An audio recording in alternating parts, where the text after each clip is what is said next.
Good morning friends, PR is the future academy की YouTube channel पे मैं तकसीर अहमद आप सभी बच्चों का स्वागत करता हूं। आप लोग जैसा कि हम लोग जानते हैं कि पिछले क्लास में हम लोगों ने प्रश्नावली 3.7 सॉल्व कर रहे थे, उसका हमने फर्स्ट क्वेश्चन, सेकंड और थर्ड क्वेश्चन सॉल्व कर लिया है। आज हम लोग बात करेंगे क्वेश्चन नंबर 4 से। ठीक है, तो चलिए क्वेश्चन नंबर 4 की बात करते हैं। देखिए क्वेश्चन नंबर 4 क्या है कि एक कक्षा के विद्यार्थियों को पंक्ति में खड़ा होना है। यदि पंक्ति में 3 छात्र अधिक होते तो एक पंक्ति कम बनती, यदि पंक्ति में 3 छात्र कम होते तो 2 पंक्तियां अधिक बनती। तो छात्रों की संख्या बताना है। क्या बताना है आपको? छात्रों की संख्या। तो इस क्वेश्चन को करने से पहले आप कुछ चीजें समझ लीजिए। जैसे आप क्लास में बैठे रहते हैं तो क्लास में हमेशा बच्चे कैसे बैठते हैं? सीट पे बैठते हैं। सपोज दैट एक सीट पे केवल एक बच्चा बैठता है। ठीक है, एक सीट पे कितने बच्चा बैठता है? एक बच्चा। तो ये सपोज दैट ये एक सीट है, ये दूसरी सीट है, ये तीसरी सीट है, चौथी है, पांचवी, छठी। मतलब ये कितनी सीट लगी हुई है? 6 सीट लगी है। ठीक है, और 6 सीट लगी है और इसको क्या बोलेंगे? एक पंक्ति बोलेंगे। एक पंक्ति में कितनी सीट लगी है? 6 सीट लगी है। ठीक है, ऐसे करके अगर हम 3 पंक्तियां बना दें, 3 पंक्तियां हम बना दे रहे हैं। ठीक है, ये हम 3 पंक्ति बना दिए। अब प्रत्येक इस 3 पंक्तियों में ये 6, एक पंक्ति में कितनी सीट लगी है? 6 सीट लगी है और एक सीट पर एक बच्चा बैठा है।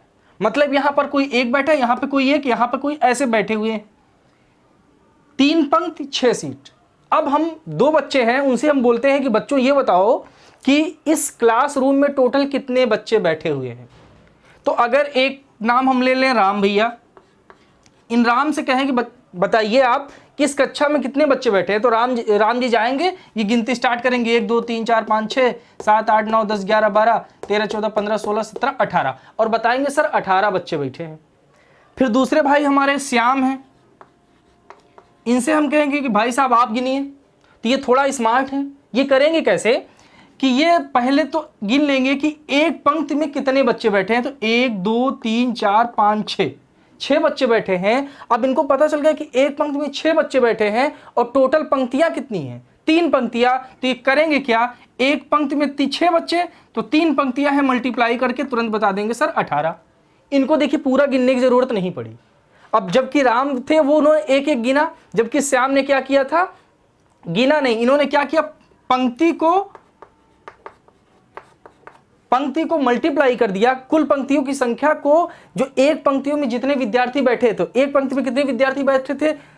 6 विद्यार्थी बैठे थे, तो इन्होंने 6 से मल्टीप्लाई कर दिया। तो ये पंक्ति है, 3 पंक्ति है और एक पंक्ति में कितने बच्चे हैं? 6 बच्चे बैठे। सेम यही कॉन्सेप्ट हम यूज करेंगे इस क्वेश्चन में। ठीक है, तो इसमें देखिए यही कॉन्सेप्ट यूज करेंगे। देखिए इसको सॉल्व कैसे करेंगे। देखिए अब हम यहां से करते हैं हल। अब हमको निकालना है छात्रों की संख्या। जैसा कि हमको पता है कि हम लीनियर इक्वेशन पढ़ रहे हैं, तो लीनियर इक्वेशन में अगर हम माने कि माना छात्रों की संख्या 1, तो लीनियर इक्वेशन तो बनेगा नहीं, क्योंकि इसमें हमको 2 चर चाहिए। तो हम इसको मानेंगे कैसे? देखिए माना कक्षा में पंक्ति की संख्या बराबर, माना कक्षा में पंक्तियों की संख्या बराबर x, माना कक्षा में पंक्तियों की संख्या बराबर x। ठीक है, पंक्तियों की संख्या मान लिया इसने x, और एक पंक्ति में छात्रों की संख्या बराबर, छात्रों की संख्या बराबर y। ये हम मान लिए कि माना एक कक्षा में पंक्तियों की संख्या x है और एक पंक्ति में छात्रों की संख्या y है। तो कुल छात्र कितने हो जाएंगे? तो यहां पे देखिए कुल छात्र बराबर, देखिए कुल छात्र बराबर क्या होगा? अभी हमने बताया है कि पंक्तियों की संख्या में अगर बच्चों की संख्या से मल्टीप्लाई कर देंगे तो कुल बच्चे निकल जाएंगे। तो वही यहां पे करेंगे, कुल छात्र बराबर पंक्तियों की संख्या, पंक्तियों की संख्या। ठीक है, अब इसको आप समझ गए हैं, इसको हम हटा दे रहे हैं। पंक्तियों की संख्या मल्टीप्लाई, अब एक पंक्ति में जितने विद्यार्थी हैं, एक पंक्ति में विद्यार्थी की संख्या, एक पंक्ति में छात्र की संख्या, ठीक है, इसको आप समझ लीजिए, छात्र की संख्या। तो अब बताइए कुल छात्र क्या हो जाएंगे, पंक्तियों की संख्या कितनी हम माने हैं, पंक्तियों की संख्या माने हैं x, तो x हो गया, और एक पंक्ति में छात्रों की संख्या हमने कितना माना है y, तो ये हो गया y। तो मतलब कुल जो छात्र होंगे वो होंगे xy। ये पहले हमने इतना सेटअप कर लिया। अब हम प्रथम शर्तानुसार और द्वितीय शर्तानुसार की बात करेंगे। तो देखिए अब हम बात करेंगे प्रथम शर्तानुसार की। तो यहां पे हम बात करते हैं प्रथम शर्तानुसार या प्रथम केस की। अब पढ़िए, देखिए एक कक्षा के विद्यार्थियों को पंक्ति में खड़ा होना, यहां तक की बात हमने कवर कर लिया है। आगे कि यदि पंक्ति में 3 छात्र अधिक होते, किसमें, पंक्ति में, यदि पंक्ति में 3 छात्र अधिक होते तो पंक्ति है x, इसमें अगर 3 छात्र अधिक होते तो x प्लस 3 छात्र हमने अधिक कर दिया, सॉरी यहां पे बात है कि यदि पंक्ति में 3 छात्र अधिक होते, तो 3 छात्र अधिक होते ना, तो छात्रों की संख्या तो को y माना है, तो 3 छात्र अधिक का मतलब होगा y प्लस 3 हो गया, ठीक है, ये y प्लस 3 हो गया। अब उसके बाद आगे बात किया है, यदि पंक्ति में 3 छात्र अधिक होते तो एक पंक्ति कम होती, एक पंक्ति कम होती। अब पंक्ति क्या माने हैं x, तो पंक्ति कम होती, एक पंक्ति कम होने का मतलब है टोटल पंक्ति एक x है, इसमें में से एक कम हो जाती, और ये किसके बराबर है, कुल बच्चों के बराबर। इसको हमने ऐसे दिखा दिया। अब इसको सॉल्व करिए, लीनियर इक्वेशन बनाइए। देखिए y का मल्टीप्लाई x में करेंगे तो ये xy हो गया, ठीक है, फिर y का मल्टीप्लाई -1 में करेंगे तो -y हो गया, फिर 3 का मल्टीप्लाई x में करेंगे तो +3x हो गया, ठीक है। अब प्लस है और ये माइनस है, प्लस माइनस माइनस ये 3 हो गया बराबर xy। अब xy को भी इस तरफ ला लीजिए, तो आप देखिए ये xy है, ये देखिए प्लस में इधर आएगा तो माइनस में -xy हो जाएगा। बाकी ये चीज है 3 को उस तरफ लेके चले जाइए तो -y हो जाएगा और +3x बराबर 3। देखिए ये प्लस में है और ये माइनस में कैंसिल हो जाएगा, तो यहाँ क्या बचेगा, तो हम 3x को पहले लिख लें, -y को बाद में लिख लें, तो लिखेंगे क्या 3x -y बराबर 3, और ये हो गया इक्वेशन नंबर फर्स्ट। आ गया समझ में। अब देखिए अब हम बात करेंगे किसकी, सेकंड शर्तानुसार की। तो देखिए सेकंड शर्तानुसार की बात करते हैं। सेकंड शर्तानुसार देखिए भैया, सेकंड शर्तानुसार में इसने क्या बोला है कि यदि पंक्ति में 3 छात्र कम होते, छात्र कम होते पंक्ति में, एक पंक्ति में छात्र y है, तो अगर पंक्ति में क्या होते 3 छात्र कम हो जाते, तो 3 छात्र कम कर दीजिए तो y -3 कर दीजिए। 3 छात्र कम होते तो 2 पंक्तियां अधिक बनती।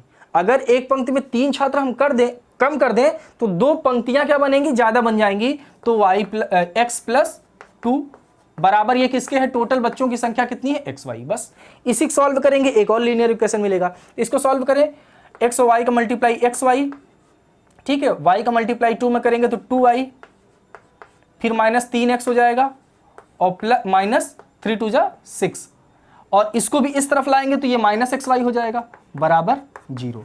देखिए माइनस में और ये प्लस में है, कैंसिल हो जाएगा।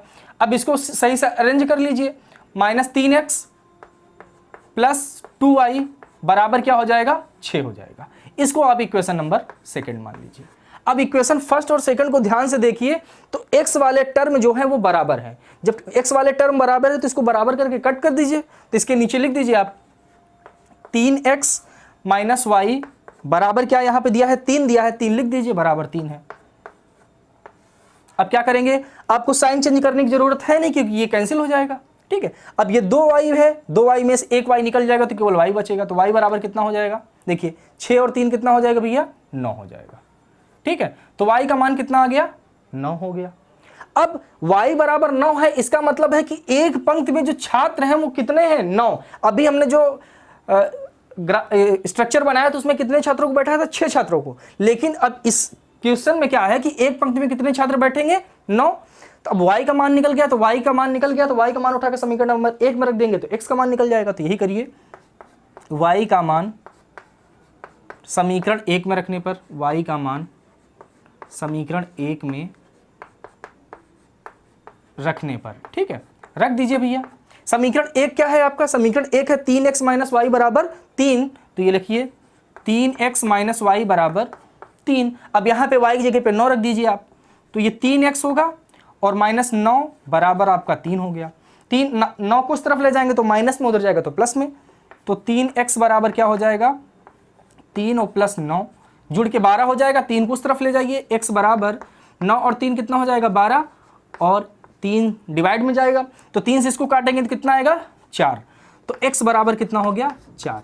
तो x हमने क्या माना है भैया, x हम माने हैं पंक्तियों की संख्या। तो इसका मतलब इस क्वेश्चन में पंक्तियों की संख्या 4 हो जाएगी और एक पंक्ति में बच्चों की संख्या 9 हो जाएगी। लेकिन हमको पंक्तियों और बच्चों की संख्या नहीं पूछा, हमसे पूछा है कि कुल छात्र कितने हैं। तो कुल छात्र अभी निकाले हैं हम, कुल छात्र बराबर क्या निकाले हैं एक्स वाई। तो यहां पे देखिए, यहां पे नीचे समझ लीजिए कि कुल छात्र बराबर हमने अभी निकाला है क्या एक्स वाई, मतलब x मल्टीप्लाई वाई। तो x निकला है 4, तो इसमें रख दीजिए 4 मल्टीप्लाई y कितना निकला है 9 और इसका मल्टीप्लाई कर दीजिए तो कितना आएगा 36। तो मतलब उस जो क्लासरूम है, उस क्लासरूम में टोटल कितने विद्यार्थी बैठे हैं 36 विद्यार्थी बैठे हैं।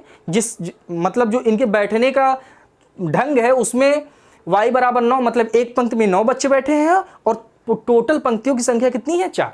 ठीक है, तो आप लास्ट में ये लिखिएगा अतः बच्चों की संख्या या छात्रों की संख्या या विद्यार्थियों की संख्या बराबर 36। ठीक है, इसके स्क्रीनशॉट लीजिए, फिर हम अगले पार्टी चलते हैं। चलिए बच्चों देखिए क्वेश्चन आप लोगों के सामने नया क्वेश्चन नंबर 5 है। क्या है कि एक त्रिभुज ABC में कोण C बराबर 3, कोण B बराबर 2, ब्रैकेट में कोण A प्लस कोण B है, तो त्रिभुज के तीनों कोणों का मान बताना है। मतलब ये हमको हिंट्स दे दिया है, ये हिंट्स हमको दिया है और इस हिंट से हमको त्रिभुज के तीनों कोणों का मान हमको बताना है। तो सबसे पहले तो हमको त्रिभुज के बारे में थोड़ा सा बेसिक जानकारी होनी चाहिए, जो आपको पता ही होगा कि त्रिभुज उसको कहते हैं जिसके 3 भुजाएं होती हैं।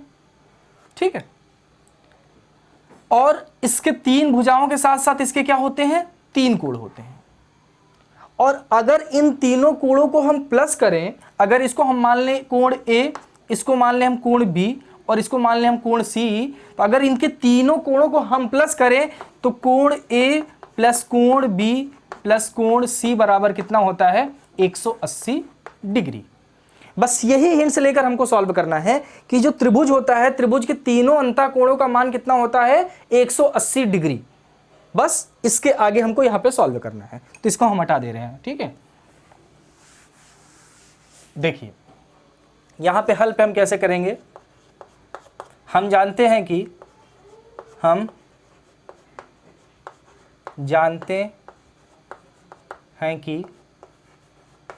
क्या हम जानते हैं भैया, हम ये जानते हैं कि कोण A प्लस कोण B प्लस कोण C बराबर कितना होता है 180 डिग्री।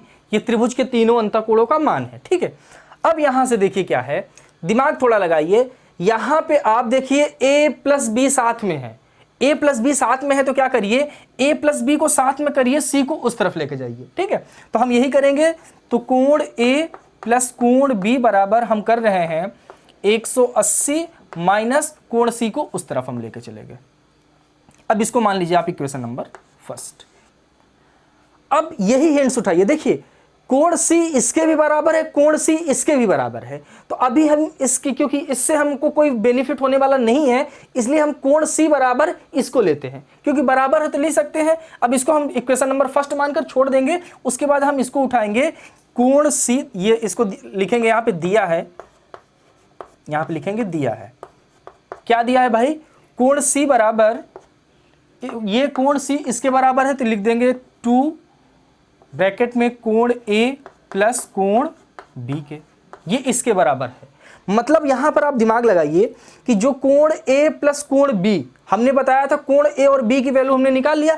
अब इसी वैल्यू को, जो इसकी वैल्यू 180 माइनस कोण C है, इसके जगह पे आप रख देंगे। ठीक है, तो वही करेंगे आप। तो कोण C बराबर क्या हो जाएगा 2, और कोण A प्लस कोण B की जगह पे क्या लिख देंगे 180 माइनस कोण C, इसको लिखेंगे 180 माइनस कोण C। ठीक है, और यहां पे लिख देंगे समीकरण 1। आया समझ में? अब यहां तक बात की। अब इसको हम सॉल्व करते हैं, देखिए C का मान निकल जाएगा। अब इसको सॉल्व कैसे करेंगे, तो कोण C बराबर 2 का मल्टीप्लाई इसमें करेंगे तो 360 होगा, 360 माइनस 2 का मल्टीप्लाई करेंगे तो 2 कोण C हो गया। अब सी को एक साइड में कर ले तो इधर आएगा तो ये माइनस में, इधर आएगा तो प्लस में हो जाएगा। तो कोण सी प्लस 2 कोण सी बराबर कितना हो जाएगा 360 डिग्री। आया समझ में। अब देखिए दोनों जुड़ जाएगा, ये 2 है और 1 है, 2 और 1 3 कोण सी हो जाएगा। 3 कोण सी बराबर 360 डिग्री। सी का मान निकालने के लिए 3 को उस तरफ ले जाएंगे तो ये मल्टीप्लाई में, उधर जाएगा तो डिवाइड में। तो कोण सी बराबर 360/3, इससे इसको काटेंगे तो आएगा कितना 120। मतलब कोण सी का मान कितना आ गया भैया 120 डिग्री। देखिए हमको 3 मान निकालने थे ए बी सी के मान, और हमको एक मान कोण सी पता चल गया। बस कोण सी पता चल गया, बाकी चीज तो हमारे बाएं हाथ का खेल है। देखिए अब देखिए भैया, अब हमने ये हिंट्स उठा लिया था।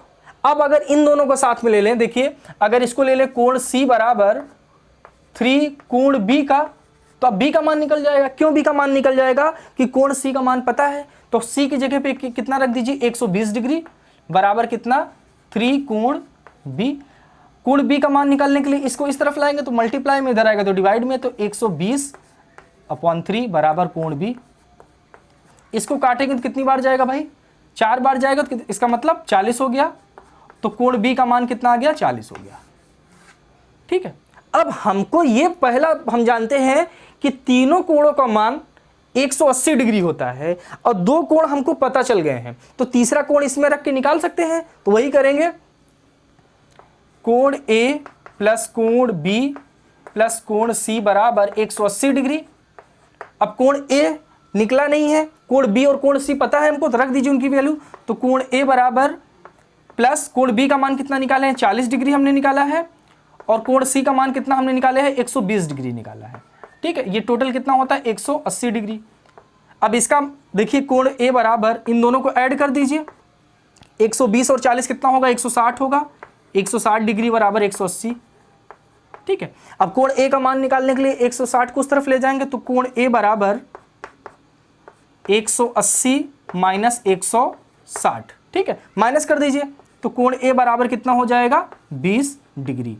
ठीक है, यही आपका आ जाएगा आंसर। तो देखिए त्रिभुज के तीनों कोण हमको पता चल गए, कोण सी यहाँ पे, कोण बी यहाँ पे, कोण ए यहाँ पे। तो लिख देंगे अतः त्रिभुज के तीनों अंतःकोणों का मान कोण ए बराबर 20, कोण बी बराबर 40 और कोण सी बराबर 120 है। और इसको जोड़ भी लेंगे तो 120 और 40 कितना होता है 160 होता है, और 160 और 20 कितना होता है 180।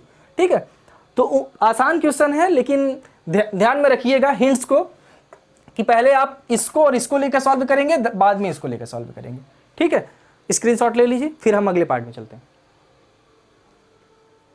चलिए बच्चों, एक क्वेश्चन आप लोगों के सामने और है, मजेदार क्वेश्चन है। देखिए क्या है, समीकरण 5x माइनस वाई बराबर 5 और 3x माइनस वाई बराबर 3 के ग्राफ खींचिए। इन रेखाओं और वाई अक्ष से बने त्रिभुज के निर्देशांक ज्ञात करना है। क्या करना है, निर्देशांक ज्ञात करना है, और इस प्रकार बने त्रिभुज का क्षेत्रफल भी हमको निकालना है। तो देखिए क्या है कि इस टाइप का क्वेश्चन हमने आपको करा दिया है, याद करिए। इससे पिछले वाले मतलब एक्सरसाइज 3.3 में है, जिसमें बना इक्वेशन ऐसे दे दिया था, और ये बोला था कि इसमें बोला है वाई अक्ष से बनने वाले त्रिभुज बनाना है, उसमें क्या था एक्स अक्ष से बनने वाली भुजा से त्रिभुज बनाना था। तो अगर हमको क्या बनाना है, ग्राफ खींचना है, तो ग्राफ खींचने के लिए सबसे पहले हमको क्या चाहिए, कोऑर्डिनेट चाहिए। तो कोऑर्डिनेट हम कैसे निकालते हैं, x और y की वैल्यू निकालकर, कम से कम 2x की वैल्यू चाहिए, 2y। जो ग्राफ बनाते हैं ना, वही वाला सेम क्वेश्चन है। चलिए करते हैं। सबसे पहले क्या करेंगे, क्वेश्चन ले लेंगे जो इक्वेशन है, और कॉर्नर से करते हैं। 5x माइनस वाई बराबर कितना दिया गया है 5 दिया गया है। यहां से हम एक चार्ट बनाएंगे, इसमें x और y की वैल्यू निकालेंगे। x और y की वैल्यू आपको पता है, कम से कम आपको 2 वैल्यू चाहिए। तो देखिए यहां पर पहले आप 5x को उस तरफ ले जाइए, तो माइनस वाई बराबर क्या होगा 5 है, और ये प्लस में उधर जाएगा तो माइनस में हो जाएगा, तो माइनस 5x। आया समझ में। अब ये देखिए, अगर ये माइनस 5 है और माइनस वाई है, तो वाई माइनस को भी उस तरफ ले जाएंगे, तो अगर माइनस को उस तरफ ले जाएंगे तो वाई बराबर क्या हो जाएगा भैया, ये 5 प्लस में है तो माइनस में हो जाएगा, और ये माइनस में है तो प्लस में हो जाएगा। तो प्लस वाले को हम पहले लिख लें, 5x और माइनस वाई 5, ये लिख सकते हैं। अब x का मान हम ऐसा क्या रखें जिससे y का मान प्राप्त हो, तो हम x का कुछ भी मान रखेंगे y का कुछ ना कुछ तो मान प्राप्त होगा, लेकिन हम कुछ ऐसी वैल्यू रखेंगे जिससे जो मान निकले वो छोटा मिले, जिससे हमको ग्राफ खींचने में आसानी हो। तो देखिए अगर x की जगह हम 0 रख दें, क्या अगर x की जगह हम 0 रख दें तो x की जगह 0 रखने का मतलब है कि ये पूरा पार्ट क्या हो जाएगा, 0 हो जाएगा। तो बचेगा क्या, y बराबर केवल बचेगा क्या, -5। तो अगर हम x बराबर 0 रख रहे हैं तो y का मान कितना आ रहा है, -5। हमको एक मान प्राप्त हो गया। ऐसे ही हम दूसरा करेंगे। अब क्या करें, अब अगर देखिए यहां पे ध्यान दीजिए, अब अगर x की जगह पे 1 रख दें, x की जगह पे क्या रखें, 1 रखें, और x की जगह पे अब 1 रख रहे हैं तो 1 का मल्टीप्लाई 5 में होगा तो 5 हो जाएगा, और 5 में से 5 माइनस होगा तो क्या हो जाएगा, 0। तो इसका मतलब है कि अगर x बराबर हम 1 रख रहे हैं तो y बराबर हमको कितना प्राप्त हो रहा है, 0 प्राप्त हो रहा है। हमको देखिए ये दो कोऑर्डिनेट हमको मिल गए, बस हमको दो कोऑर्डिनेट की जरूरत है, दो कोऑर्डिनेट हो गए एक इक्वेशन से। अब इसी प्रकार से दूसरा इक्वेशन भी लिखिए। दूसरा इक्वेशन क्या है, 3x माइनस वाई बराबर 3। ठीक है, अब यहां से भी वही काम करिए, क्या करिए, 3x को उस तरफ ट्रांसफर कर दीजिए, तो माइनस वाई बराबर 3 होगा, और ये प्लस में उधर जाएगा तो माइनस में -3x हो जाएगा। फिर वही काम करेंगे, माइनस यहां से गायब करेंगे, तो जब गायब करेंगे तो ये प्लस हो जाएगा, तो प्लस वाले को हम पहले लिख दें, और माइनस इधर जाएगा तो ये माइनस में हो जाएगा तो -3। फिर अब इसके लिए दूसरा चार्ट बनाएंगे, तो चलिए एक और चार्ट बना लेते हैं। ये चार्ट हम बना लिए, ठीक है, x हो गया और y हो गया। अब यहां पे ध्यान दीजिए, अब अगर वही चीज अगर x बराबर हम यहां पे 0 रख दें, x बराबर 0 रख दें तो ये पूरा पार्ट 0 हो जाएगा। x बराबर 0 रख दें तो ये पूरा पार्ट 0 हो जाएगा, तो बचेगा क्या, केवल -3, तो y बराबर -3। अब अगर x बराबर 1 रख दें, x बराबर 1 रख दें तो y का मान कितना प्राप्त होगा, पूरा का पूरा 0 हो जाएगा, क्योंकि 1 का मल्टीप्लाई 3 में करेंगे तो 3 और -3 कितना हो जाएगा, 0 हो जाएगा, तो ये हो जाएगा 0। मतलब हमको दो का कम से कम दो कोऑर्डिनेट चाहिए, ज़्यादा भी आप ले सकते हैं, लेकिन हमको दो कोऑर्डिनेट चाहिए, दो मिल गया। अब हम चलते हैं किसका क्या बनाने, ग्राफ खींचने। तो चलिए देखिए ग्राफ खींचते हैं। ग्राफ खींचने के लिए सबसे पहले आप ऐसे एक ये y अक्ष हो गया और एक ऐसे x अक्ष खींच लीजिए। अब देखिए आप अपने जब ग्राफ खींचिएगा स्केल लेकर, और जो डिस्टेंस लीजिएगा वो सेम रहनी चाहिए। यहाँ पे थोड़ा आगे पीछे हो सकता है, लेकिन आप जब बनाएंगे तो वहाँ पे आगे पीछे नहीं। और रियल में इसको बनाने के ये जो बनेगा वो आपके ग्राफ पेपर में बनेगा, तो उसमें आपको गलती होने की कोई चांसेस ही नहीं है। तो देखिए जो बीच वाला होता है ये यहाँ पर 0 होता है, और इधर जाने पर प्लस होता है, इधर जाने पर माइनस होता है। ये x अक्ष होता है, इधर प्लस इधर माइनस, ये y अक्ष होता है, ऊपर प्लस होता है नीचे माइनस होता है। तो हम वैल्यू रख देते हैं, हमको ज़्यादा से ज़्यादा वैल्यू 5 की चाहिए, तो बस 5 तक ले जाते हैं। तो इधर 5 ले जाइए, एक सेम डिस्टेंस पे 2 3 4 5 5 5 चारों तरफ ले जाइए। चलिए 1 2 3 4 और ये 5 हो गया। इधर भी 5 ले जाइए, 1 2 3 4 और ये 5। नीचे भी 5 लाइए, 1 2 3 4 5 हो गया। अब सबको ये 1 2 3 4 5 नीचे माइनस में होता है, तो ये -1 -2 -3 -4 और ये -5। इधर भी माइनस में होता है तो -1 -2 -3 -4 और -5। ऊपर प्लस में रहता है तो ये 1 हो जाएगा, 2 हो गया, 3 4 और ये 5। अब खेल स्टार्ट होता है। देखिए ध्यान से, अब जो पहला कोऑर्डिनेट बना है वो बना है 0,5 का। पहला जो कोऑर्डिनेट बना है वो 0,-5 का बना है। जो दूसरा कोऑर्डिनेट बना है वो बना है 1,0 का। क्यों?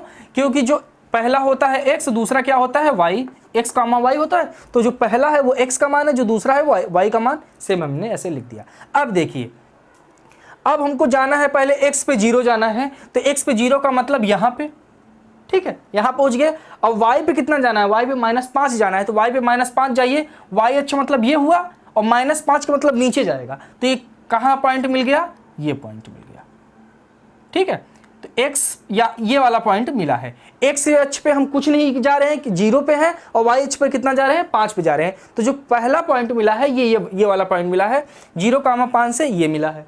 अब यही काम करिए 1,0 से, तो 1,0 का क्या मतलब होगा, x अक्ष पर 1 जाइए, x अक्ष पर 1 जाने का मतलब है x अक्ष पे हम 1 आए, और y अक्ष पर कितना जाना है भैया, y अक्ष पे 0, y अक्ष पे 0 का मतलब y पे ये जा ही नहीं रहा है, तो इसका जो कोऑर्डिनेट बनेगा वो यह बनेगा, ठीक है, ये वाला। अब ये एक यहां बन रहा है, एक यहां बन रहा है, इन दोनों को क्या कर देना है कि स्ट्रेट लाइन से मिला देना है, सीधे स्ट्रेट लाइन से मिलाना है, और थोड़ा आगे पीछे तक कर देना है, आगे बढ़ा के। तो चलिए इसको हम मिला देते हैं, ध्यान से मिलाइए इसको, ये हम मिला दिए, और इसको थोड़ा सा क्या करिए, ये देखिए हमारा कर्व बन गया है, लेकिन आपका कर्व नहीं बनना चाहिए, इसको हम आगे ऊपर तक बना देते हैं, ठीक है, कुछ ऐसे स्ट्रेट रहेगा, एकदम स्ट्रेट रहेगा, ये स्ट्रेट लग तो नहीं रहा लेकिन मान लीजिए स्ट्रेट है। दूसरा बनाइए, ये बन गया। अब दूसरा बनाएंगे तो देखिए x यहाँ का भी कोऑर्डिनेट बनेगा 0, -3, और दूसरा बनेगा 1,0। तो देखिए पहला जो बनना है वो 0, -3 बन रहा है, तो x अक्ष पर 0 जा रहा है, तो x अक्ष पे आप 0 जाइए, x अक्ष पे आप 0 गए, और y पे कितना जा रहा है, -3, y पे कितना जा रहा है, -3। जो पहला बनेगा वो यहाँ मिल रहा है, ये जो पॉइंट मिल रहा है वो क्या मिल रहा है, 0, -3, इस पॉइंट का निर्देशांक होगा 0, -3। दूसरा देखिए 1,0, 1,0, 1 का मतलब x अक्ष पर 1 जा रहा है, और y अक्ष पे क्या जा रहा है, 0 जा रहा है, तो ये फिर यही मिल रहा है कि नहीं। तो फिर इसको बढ़ा दीजिए, जब आप बढ़ाएंगे तो देखिए 1,0 x अक्ष पर, ठीक है, इसको ऐसे ही बढ़ा दीजिए, आप इससे मिला दीजिए, ठीक है, और मिलाता हुआ एक ऐसे लाइन खींचिए, मतलब अब ये बनेगा तो कुछ ऐसे आएगा, ठीक है। अब देखिए ये बन गया आपका। अब यहाँ पे देखिए त्रिभुज बन रहा है, ध्यान से देखेंगे तब त्रिभुज आपको दिखाई देगा।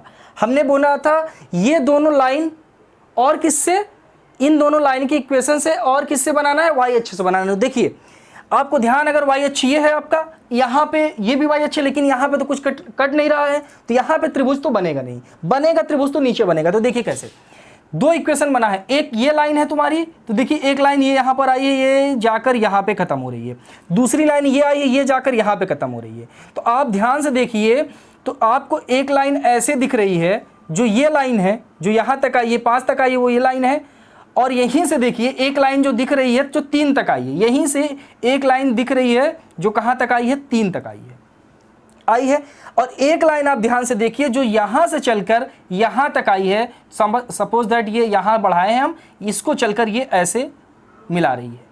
तो देखिए ये त्रिभुज का निर्माण हुआ कि नहीं, एक भुजा ये, एक भुजा ये, और एक भुजा ये, तो 3 भुजाओं से मिलकर त्रिभुज बनता है, तो ये त्रिभुज बन गया।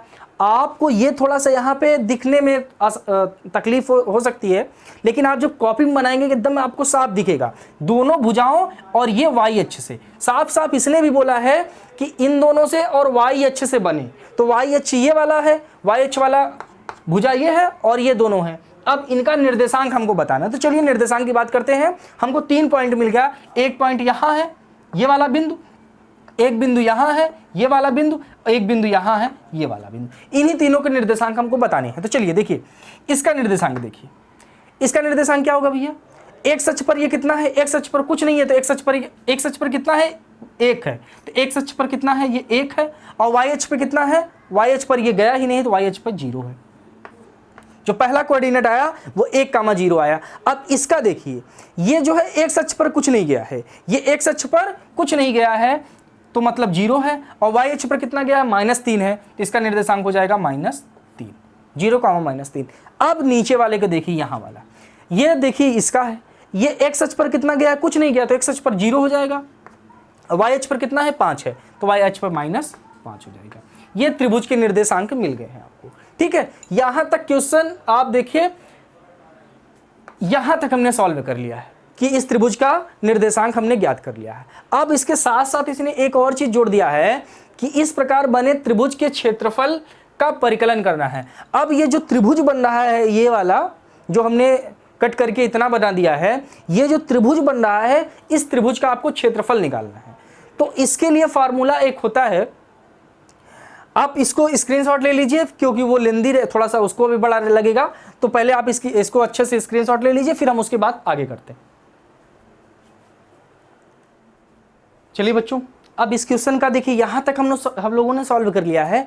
अब इस प्रकार बने त्रिभुज का क्षेत्रफल निकालना है। देखिए त्रिभुज का क्षेत्रफल निकालने के बहुत सारे फार्मूले हैं, लेकिन जब आपको कोऑर्डिनेट दिया रहेगा, जब आपको कोऑर्डिनेट निर्देशांक दिया रहेगा, तब आपको कैसे त्रिभुज का क्षेत्रफल निकालना है, उसके लिए देखिए ये फार्मूला है। इस फार्मूले का यूज करके तब आप क्षेत्रफल निकालेंगे। तो देखिए ये तो हमारा त्रिभुज एक बना हुआ है, ठीक है।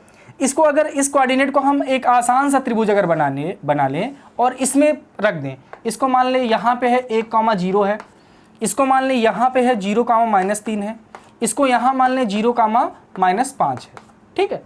और यहाँ पे देखिए ये जो है x1 है, y1 है, x2, y2, x3, तो ये तो हमको बताया है ना कि आपको ये x y रहता है, तो इसको ही हम मान लेते हैं। मान लो इसको ये x1 है और ये y1 है, ये x2 है और ये y2 है, और ये x3 है और ये y3 है।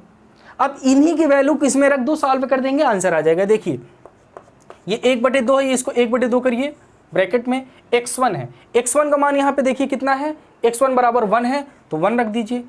y2 का मान भैया कितना है, y2 बराबर है -3 तो -3 कर दीजिए, ये माइनस है। y3 का मान कितना है, y3 का मान -5 है तो इसको -5 ऐसे लिख दीजिए, प्लस -5 और ब्रैकेट लगा दीजिए, प्लस देखिए x2 का मान कितना है, x2 का मान 0 है तो 0 कर दीजिए। अब y3 का मान कितना है, y3 का मान है -5 तो इसको -5 कर दीजिए ऐसे, ठीक है। माइनस y1 का मान कितना है, y1 0 दिया गया है, 0 कर दीजिए, y1 0 है तो 0 कर दीजिए, प्लस x3 कितना है, x3 फिर 0 है तो इसको 0 कर दीजिए, ब्रैकेट में y1 कितना है, y1 0 है, 0 करिए, माइनस y2 कितना है, -3 है, -3 कर दीजिए, ठीक है। अब यहाँ पे ध्यान से अगर आप देखेंगे तो ये दोनों पार्ट 0 हो जाएगा, क्योंकि ये भी 0 से मल्टीप्लाई तो पूरा 0, ये भी 0 से मल्टीप्लाई तो पूरा 0, तो ये दोनों तो खत्म हो गए, केवल कहानी यहाँ बचती है। तो केवल हम इतना सॉल्व करेंगे, वो 0 हो गया पूरा। 1/2 यहाँ पे देखिए 1 है, ये देखिए -3 है, -3 करेंगे, और ये प्लस और माइनस कितना होता है, प्लस होता है, तो प्लस कर दीजिए। इसको आगे सॉल्व करिए, 1/2 है, 1/2 करिए, ध्यान से 5 में से 3 निकल जाएगा क्योंकि अपोजिट साइन है, तो 5 से 3 माइनस होगा 2 आएगा, तो 1 × 2, तो इसको आगे सॉल्व करें तो 1/2 इसका होगा 2, ठीक है। तो ये 2 से 2 कैंसिल, तो मतलब कितना आ गया, 1 आ गया। तो इस त्रिभुज का जो क्षेत्रफल, जो हमने ये त्रिभुज बनाया था, आपने देखा है ना कि ग्राफ पेपर में कैसे त्रिभुज बनाया है, तो उस जो त्रिभुज का क्षेत्रफल होगा वो 1 वर्ग होगा, ठीक है। जो इसका क्षेत्रफल होगा वो 1 इकाई होगा, 1 इकाई होगा। तो उम्मीद है कि आपको ये सब क्वेश्चन अच्छे समझ आए होंगे। स्क्रीनशॉट ले लीजिए, फिर हम लोग मिलेंगे कल की क्लास में, और कल इसको हम कोशिश करेंगे कि इसको पूरा खत्म कर देते हैं, ठीक है। Thank you.